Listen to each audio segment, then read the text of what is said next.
আসসালামু আলাইকুম এভরিওয়ান। আশা করি আপনারা সবাই ভালো আছেন।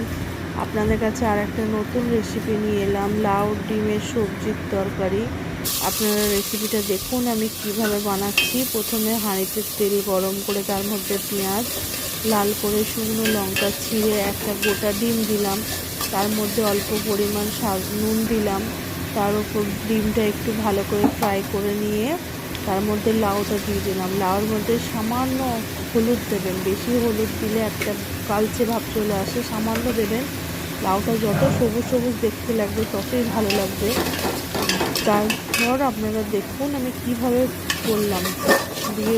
আপনারা এটা অবশ্যই রুটি ভাতের সঙ্গে খেতে পারেন, খুবই ভালো লাগবে। আমার ভিডিওটা দেখুন, খুবই ভালো লাগবে।